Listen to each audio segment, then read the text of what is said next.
마태복음 24장 45절 충성되고 지혜 있는 종이 되어 주인에게 그 집 사람을 맡아 때를 따라 양식을 나눠줄 자가 누구냐. 아멘.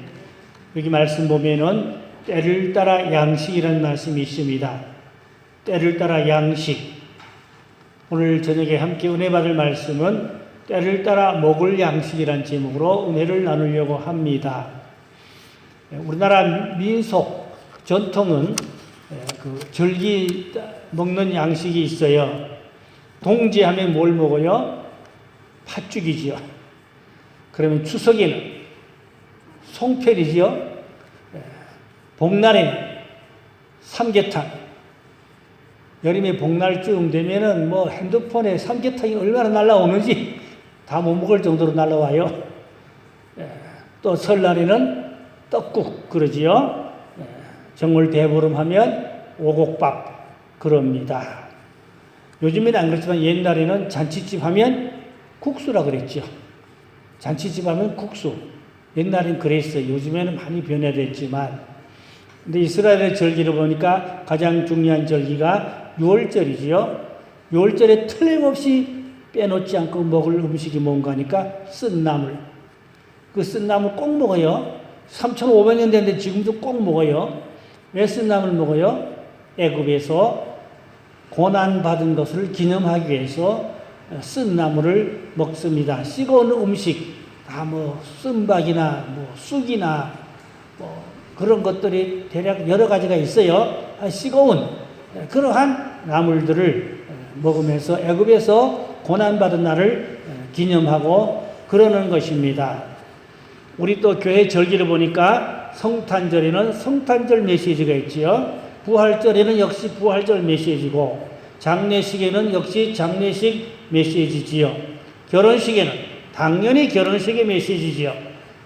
적당한 그 시기에 맞는 메시지가 있듯이 또 절기에 맞는 우리 한국 전통 음식이 있듯이 우리가 영적으로 보면 시대적으로 또 하나님께 적당히 먹어야 할 그런 생명 양식들이 있다. 그 말씀이 옳습니다. 그래서 때를 따라 양식을 나누어주는 종들이 지혜로운 종들이고 복 있는 종들이라고 했는데 이 말세에 특별히 말세에 주님 오시는 가까울 때에 어떤 말씀을 먹어야 되냐. 그게 오늘 저녁에 제가 말씀드릴 핵심이 되겠습니다. 양식은 하나님의 말씀의 양식이지요. 하나님의 말씀의 생명 양식입니다. 양식을 먹어야 하는데 양식은 두 종류 양식이 있어요. 썩을 양식, 죽고 썩는 이 땅의 양식이 있는가 하면 또 없어지지 않는 영원한 양식, 생명 양식이 있지요. 생명 양식이 곧 하나님의 말씀이지요. 앞으로 이제 영의 양식인 생명의 말씀도 끊어질 날이 오게 됩니다. 하나님이 하늘 문을 닫을 때가 있어요. 그러면 성령의 비가 내리지 않아요. 또 말씀도 하나님이 주시지 않아요. 그래서 많은 영혼들이 굶주리고 어려운 때가 오게 그 마지막 때가 그런 때가 옵니다. 그래서 지혜롭고 충성된 종들은 그 시대에 합당한 말씀으로 영혼을 깨우는 거지요. 생명을 살리기 위해서 영혼을 깨우는 게 그 시대에 맞는 말씀이다. 그런 의미가 되겠습니다. 첫째로 육적 양식의 기근이 와요. 육신의 양식도 기근이 온다. 계시록 6장 6절에 보니까 한 데나리온에 밀 한 대요, 한 데나리온에 보리 석 대라고 했어요. 또 감람주와 포도주는 해하지 말라고 했는데 여기서 한 데나리온이라는 것은 유대인의 하루 품삯이었어요. 장정이 하루 뼈골 빠지게 고생하여 버는 품삯이 한 데나리온. 그 한 데나리온에 밀이 한 대, 밀 한 대면 얼마 안 되잖아요. 또 보리가 석 대다. 껍보리 석대별이야 얼마 안 됩니다. 이 무슨 의미가 하니까 장정이 뼈골 빠지게 고생하고 하루 종일 일해도 자기 혼자 먹고 살기도 바쁘다. 그런 의미예요. 그러면 자기 부양 가족들은 어떡합니까? 다 굶주릴 수밖에 없겠지요. 여기 감람류와 포도주는 해야지 말라고 그랬어요. 이 두 가지 의미로 해석합니다. 첫째, 감람류와 포도주는 성령 받은 사람, 성령의 기름 부음을 받은 사람은 이 물질의 기근이 와도 그때 하나님이 필요를 공급해 주시고 채워주신다. 그런 말씀이 되겠습니다. 이스라엘 민족을 광야에서 하나님께서 만나를 주시고 40년간 농사전에도 먹고 살게 해주셨지요. 제가 광야의 기름 부음이란 그런 교재도 만들어놨어요. 나중에 기회가 되면 말씀을 드릴 것입니다. 그런데 분명 우리가 되는 것은 앞으로 마지막 때가 되면은 기근이 옵니다. 양식의 기근도 와요. 그것을 계시록에서 사도 요한이 보고 기록했습니다.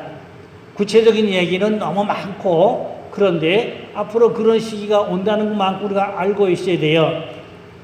요엘서 1장 11절 11절 12절에 보니까 농부들아 너희는 부끄러워할지어다. 포도원을 가꾸는 자들아 곡할지어다. 이는 밀과 보리 때문이라. 밭의 소산이 다 없어졌음이로다.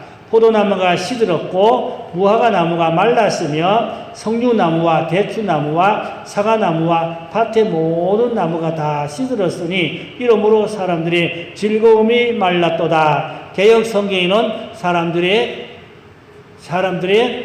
그 기쁨이 말랐도다. 그렇게 되어 있어요. 사람의 그 즐거움이, 쾌락이 말랐도다. 그렇게 되어 있습니다. 이 말씀 뭡니까? 요일이 예언한 말씀 뭡니까? 이것은 육적 양식의 기근을 말씀하고 있습니다. 그래서 마지막 때에는 육의 양식도 줄어들어서 먹고 살기가 점점 어려워진다는 것이지요. 그래서 지금 지구 인구 속에서 약 3분의 1 정도가 굶주립니다. 아프리카에 엄청 굶주립니다. 텔레비도 자꾸 광고 나오지요. 도와주라고. 근데 아프리카에 정말로 그 사람들 엄청 굶주리고 못 먹고 살아요. 너무 못 먹고 살아요. 굶어 죽는 사람도 엄청 많습니다. 자, 그래서 우리는 이 마지막 때에 하나님의 물질의 기름 부음도 받으셔야 됩니다. 물질의 기름 부음을 받으면 하나님께서 이스라엘 민족을 가난할 때 또 광야에서 먹여주시고 살려주시고 같이 우리에게 필요한 것을 먹여주시고 살려주시는 그런 우리가 물질의 기름 부음, 그 축복도 받으셔야 됩니다. 그 감람류와 포도전 해하지 말라 한 같이 성령 충만 받으면 환난 날에 하나님께서 우리에게 의식주를 채워주실 줄로 믿으시기 바랍니다. 그런 하나님 중심, 예수 중심 신앙이 철두철미해야 되죠. 철두철미한 신앙을 가지고 계시면 하나님이 자기 백성을 어찌 굶어 죽도록 내버려 두시겠어요? 필요를 채워주신다. 그런 말씀이에요. 물론 성경에 있는 말씀만 해도 너무 많고 다음에 기회가 되면 말씀드려야 돼요. 하나요. 우리는 이런 물질의 기름 부음을 보장받는 그 축복이 있어야 하겠습니다. 그 다음에 영적 양식의 기근도 옵니다. 아모스 8장 11절 말씀 보면은 보라 날이 이를지라 내가 기근을 땅에 보내리니 양식이 없어 주림이 아니며 물이 없어 가람이 아니요 여호와의 말씀을 듣지 못한 기갈이라. 여기 보니까 물이 없어 기갈이 아니요 양식이 없어 기근이 아니요 하나님 말씀이 없어서 기갈이라 그랬어요. 그러니까 마지막 때가 되면 하나님 말씀을 들을 수가 없는 어려운 시기가 온다. 그런 말씀이에요. 마지막 때 환난 시대에는 우리가 생명 살리는 말씀, 영적인 말씀, 환난 시대를 극복할 수 있는 그러한 말씀들을 먹고 우리가 세상을 끝까지 이기며 살아갈 수 있는 그런 하나님 편에 하나님 사람으로 우리가 영적으로 무장하고 신앙을 잘 가지고 있어야 하는 것입니다. 지금 그럭저럭 대충 적당히 믿으면 안 됩니다. 그가 환난 시대에 하나님이 물질의 보장을 해주지 않는다든지 영적으로 하나님이 우리를 구원을 보장해 주지 않게 된다면 불쌍한 자가 됩니다. 그 환난 시대에 불쌍되지 않게 해서 하나님의 절대적인 물질의 보장과 영적으로 하나님이 구원을 주시는 그 보장을 받도록 하나님 편의 사람이 되어야 하는 것입니다. 그러려면 오직 예수 십자가 붙잡고 믿음을 굳세게 지켜야 하는 것입니다. 적당히 대충 믿으면 안 된다는 말씀이에요. 그게 두 번째는 양식을 먹되 그 시대에 맞는 양식을 먹어야 살 수가 있습니다. 율법 시대에는 율법이 생명의 말씀이고 양식이었어요. 그렇지요? 율법 시대는 율법이 생명의 양식이고 말씀이었어요. 율법을 먹어야 생명이 살았습니다. 그런데 초림주, 주님이 오신 이후로부터는 은혜 시대라고 합니다. 은혜 시대에는 천국 복음입니다. 마태복음 24장 14절에 보니까 이 천국 복음이 모든 민족에게 증언되기 위하여 온 세상에 전파되리라고 주님 말씀했어요. 그러니까 은혜 시대는 천국 복음입니다. 이 천국 복음은 뭐냐? 십자가 예수 그리스도를 믿고 회개하고 죄사함 받고 거듭나고 구원받아야 천국 간다. 이 천국 복음이요. 2000년간 우리는 천국 복음을 전했고 들었습니다. 그런데 마지막 때는 어떠하냐? 마지막 때는 환란 시대이죠. 환란 시대에는 영원한 복음을 먹어야 됩니다. 환란 시대는 영원한 복음이 있어요. 계시록 14장 6절에 보니까 모든 민족과 종족과 방언과 백성에게 전할 영원한 복음을 가졌더라. 이 영원한 복음, 제가 영원한 복음이라는 교재가 만들어져 있어요. 다니면서 제가 강의하고 그러는 교재입니다. 언제 우리에게도 기회가 되면 영원한 복음을 말씀을 전하려고 생각하고 있습니다. 그럼 영원한 복음이 뭐냐? 간단히 말하면 다가올 7년 대환란과 또 성도들의 휴거와 예수님의 재림과 심판과 천년 왕국이 우리 앞에 도래하고 있다. 그러므로 깨어 준비하라. 깨어 준비하라. 이것이 영원한 복음인 것입니다. 또 계시록에 보면 7 재앙이 나오지요. 7 인재앙이 납니다. 7 인재앙. 그 다음에 7 나팔재앙이 있고 7 대접재앙이 있어요. 이 7년 대환란에 들어가면서부터 이런 엄청난 재앙이 21가지입니다. 21가지의 재앙이 쏟아지게 됩니다. 동시다발로 막 여기저기서 전국적으로, 세계적으로 쏟아질 수도 있습니다. 이러한 재앙에서 우리가 피해받지 않으려면은 하나님의 일을 받고 하나님의 사람이 되고 믿음을 굳세게 지키고 늘 깨어 기도하고 기름 등불 준비하고 정말로 오직 예수, 오직 십자가로 우리가 무장하는 그런 하나님의 사람들이 되셔야 하겠습니다. 그러면 영원한 복음이란 저주받은 세상 나라가 주님의 나라, 그리스도의 나라를 이루신다는 것이 결국은 영원한 복음이 되겠습니다. 좀 더 구체적으로 말씀을 드리면은 첫째 다윗에게 허락한 확실한 은혜라고 그랬어요. 다윗에 허락한 은혜가 뭔가 하니까 다윗은 육적인 왕으로 그 왕국 다윗의 왕국이었잖아요. 다윗의 왕국이 무너졌어요. 그 후손들에게서 다윗의 왕국이 아들 때에 가서 무너졌죠. 솔로몬 그 밑으로 내려가면서부터 손자 때 가서 다윗의 왕국이 무너졌어요. 그러나 다윗의 혈통으로 그 후손에서 예수 그리스도가 오셔서 예수 그리스도를 통하여 천여 왕국을 이루신다. 이것이 다윗의 왕국 회복인 것입니다. 예수님이 다윗의 자손이잖아요. 그래서 다윗을 통해 무너진 나라를 이제 예수님을 통하여 다시 세우는 나라가 그것이 이제 다윗의 왕국인 것입니다. 아모스 9장 11절에 보면은 그날에 내가 다윗의 무너진 장막을 일으키고 그것들의 틈을 막으며 그 허물어진 것을 일으켜서 옛적과 같이 세우고 그랬어요. 다시 이렇게 세운다 그랬어요. 아모스 선지자가 예언했습니다. 그리고 두 번째는 무너지지 않는 영원한 나라가 세워진다고 했어요. 다니엘 2장 44절에 보니까 하나님이 한 나라를 세우시리니 이것은 영원히 망하지도 아니할 것이요 그 국권이 다른 백성에게로 돌아가지도 아니할 것이요 도리어 이 모든 나라를 쳐서 멸망시키고 영원히 설 것이라고 했어요. 곧 이제 예수 그리스도를 통하여 새 나라를 세우는데 이 새 나라는 국권이 무너지지 않고 영원히 멸망받지 않는 하나님의 나라가 이 땅에 세워지게 된다는 말씀인 것입니다. 그 다음에 세 번째는 머릿돌 대신은 예수 그리스도로 이루어지는 나라입니다. 건축자들의 머릿돌이라고 그랬지요. 마태복음 21장 42절에 보니까 건축자들이 버리는 돌이 모퉁이의 머릿돌이 되었나니 이것은 주로 말미암아 된 것이요 우리 눈에 기이하도다. 그 예수님은 모퉁이 돌입니다. 건축자들의 모퉁이 돌. 그러니까 예수님이 머릿돌이죠. 성전이 머릿돌이란 말입니다. 예수님을 통하여 결국은 새 나라를 세운다. 머릿돌 대신 예수님을 통하여 새로운 나라가 온다. 새로운 세계가 온다.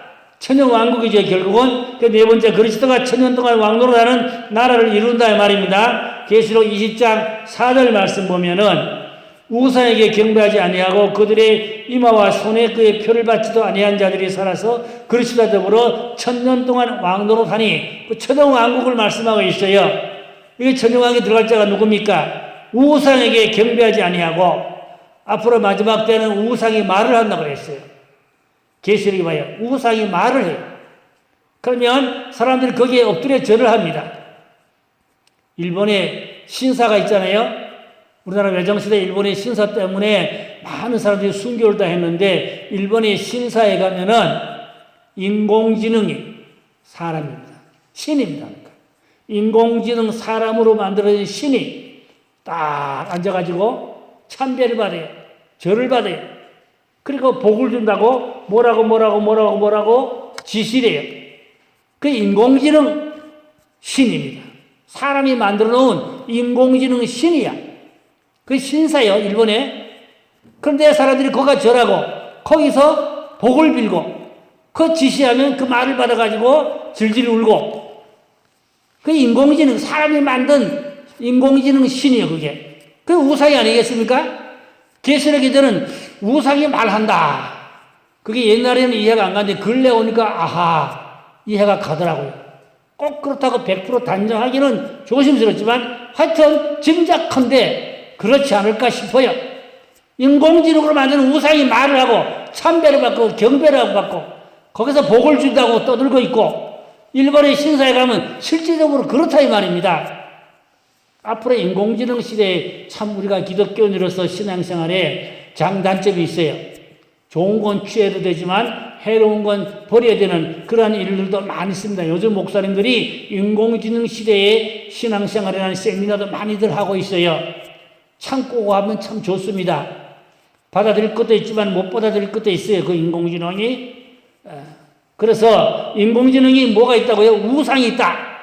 우상이 있다. 그게 말을 하고 사람에게 명령을 내리고 지시를 내리고 복을 준다고 앉아서 절을 받고 이런 시대가 지금 이미 왔어요. 한국에는 아직 없지만 일본에는 이미 시작했어요.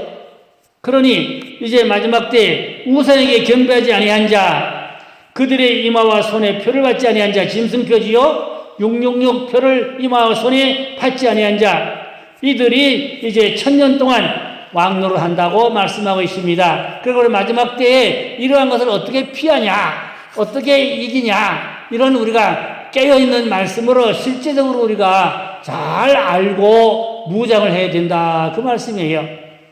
시대에 맞는 우리가 그런 말씀을 많이 무장해야 된다. 그런 말씀이 되겠습니다.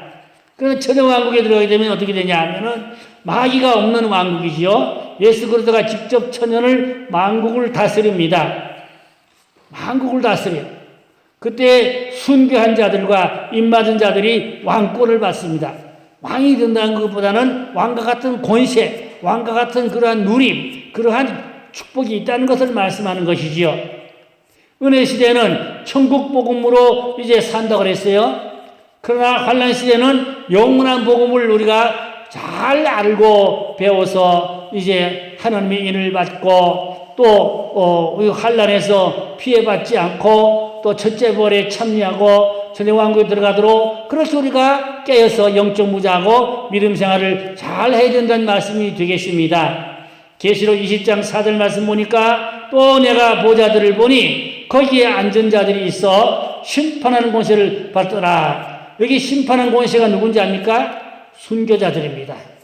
순교자들이 하나님의 보좌의 앞에가 앉아 있는데 이들이 심판하는 권세를 받았다고 그랬어요. 그런데 계시록 19장에 보면 예수님이 백마 타고 지상 재림하시는데 거기에 하늘 군대들이 뒤를 따라 같이 내려온다고 그랬어요. 그리고 하늘 군대가 누구겠냐? 여기 순교자들이 보좌에 앉아 있는데 이들이 심판하는 권세를 가지고 있는데 예수님이 지상 재림에서 세상을 심판할 때 순교자들이 하늘 군대로 예수님을 호위하고 함께 지상 재림할 때 이 땅에 내려와서 세상의 왕들과 거짓 선자와 적그리스도와 짐승 세력들을 심판한다. 그 말씀이에요.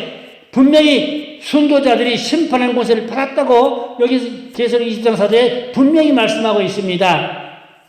또 내가 보니 예수를 증언함과 하나님 말씀 때문에 목배물 당한 자들의 영혼들과 또 짐승과 그의 우상에게 경배하지 아니하고 그들의 이마에나 손에 표를 받지 아니한 자들이 살아서 그리스도와 더불어 1000년 동안 왕노릇하니, 여기 보니까 순교한 자들과 또 짐승에게 무릎 꿇지 아니한 자들, 우상에게 경배하지 않은 자들, 이마와 손에 표를 받지 아니한 자들, 이러한 자들이 살아서 그리스도와 더불어 1000년 동안 왕노릇한다. 우리 신앙생활의 지금 목표가 어디입니까? 천년 왕국입니다. 그러려면 7년 환란을 어찌하든지 통과해야 됩니다. 물론 재림설은 여러 가지 학설이 있어요. 7년 환란 직전에 재림이 있다. 7년 환란 중간에 재림이 있다. 7년 환란 끝날 때 재림이 있다. 크게 보면 재림설은 3가지 종류가 있어요. 그러면 우리는 뭐 7년 환란 전이냐 중간이냐 후냐, 그거보다는 내가 신부단장 했느냐, 기름 등불 준비했느냐, 환란을 극복하고 이겨나갈 수 있는 믿음을 가지고 있느냐, 거기다가 초점을 둬야 됩니다. 오직 예수, 내가 믿음을 바로 지키는 게 중요합니다. 시기와 때는 하나님 손에 있기 때문에 언제 재림할지, 물론 여러 가지 학설이 많고 주장이 많지만 다 다릅니다. 누가 맞는지 누가 틀린지 그거 가지고 뭐 논쟁할 필요 없어요. 오직 내가 신부단장 하면 됩니다. 짐승표를 받지 않으면 됩니다. 그리고 우상 경배하지 않아야 됩니다. 끝까지 신앙의 정조를 지켜야 됩니다. 그래서 우리가 산자로 구원받을 수는 산신앙이 되어야 합니다. 그래서 우리가 마지막 때에 물론 이제 주님 오시기 전에 세상을 떠나셨다든지 또 순교했다든지 이런 자들은 살아나서 주님을 맞이하지만 살아서 주님을 맞이할 자들도 있어요. 살아 생전에 주님을 맞이하고 휴거될 자들이 있어요. 휴거되는 자들은 변화가 됩니다. 몸이 호련히 변화되면 공중으로 쭉 올라갑니다. 깨끗한 신체와 보들 있고, 그러면 공중으로 올라가 주님을 맞이하고 영접하게 됩니다. 그러니까 우리가 생명은 죽게 달렸는데 어쨌든 간에 주님 앞에 합격되는 믿음, 인정받는 믿음, 구원받는 믿음을 우리가 지켜야 되겠습니다. 그러려면 깨어있는 믿음, 기도하는 믿음, 오직 예수로 사는 그런 신앙이 되어야 합니다. 죽고 썩을 세상에 그새 욕심 부리지 말고 싸우지 말고 오직 복음을 위해서, 생명의 말씀을 위해서 우리가 갈망하고 사모하고 그렇게 기도하는 그런 신앙을 무장해야 하실 줄로 믿습니다. 결론으로 마지막 때에 이루어질 예언서 말씀, 특별히 예언서 말씀, 구약에 16건의 예언서가 있어요. 신약에는 오직 요한계시록 예언서가 있습니다. 이 예언서 말씀을 잘 배우고 잘 알아서 예언서 말씀을 잘 먹고 잘 지켜서 환란 시대에 황충이 피해받지 아니하고 짐승 악한 그런 적그리스도 세력에 피해받지 아니하고 우리는 정말로 하나님의 인을 받고 천년왕국 들어서 왕노릇하고 제장노릇할 수 있는 그런 하나님의 충성된 종들, 하나님의 거룩한 백성들이 되어야 하실 줄로 믿습니다. 기도합니다. 할렐루야. 아버지 하나님, 지금 우리가 마지막 때를 살아갑니다. 코로나19로 인하여 세상이 어지럽습니다. 지구촌이 혼란하고 아버지 어렵습니다. 이로 말미암아 교회들도 많이 침체되고 있습니다. 성도들의 믿음도 많이 아버지 침체되어 있습니다. 그럴수록 저 하나님을 의지하고 오직 예수, 오직 십자가, 오직 말씀과 믿음으로 기도로 깨어있는 믿음 되게 하여 주셔서 이 마지막 때에 짐승 피해받지 않고 적그리스도 피해받지 않고 우상에 경배하지 않고 또 짐승표 받지 않고 아버지 하나님의 환난을 극복하고 다시 오실 주를 맞이하고 영접할 수 있는 신부단자 하는 신앙 아버지 되게 하여 주옵소서. 황충이 피해받지 않게 하여 주옵소서. 우리 메르 공동체에 속한 모든 주의 백성들 머리카락 상치 않도록 눈동자로 살펴주시고 저는 자의 오른팔로 주권의 장중에 붙들어 주셔서 안고서고 작업 깨고 활동과 출입을 늘 보호하여 주시옵소서. 세상 끝날에 주님 앞에 설 수는 택함받은 의로운 거룩한 백성들을 다 되도록 은혜를 나리워 주시옵소서. 믿고 감사하며 우리 구주 예수님의 이름으로 기도드렸사옵나이다. 아멘.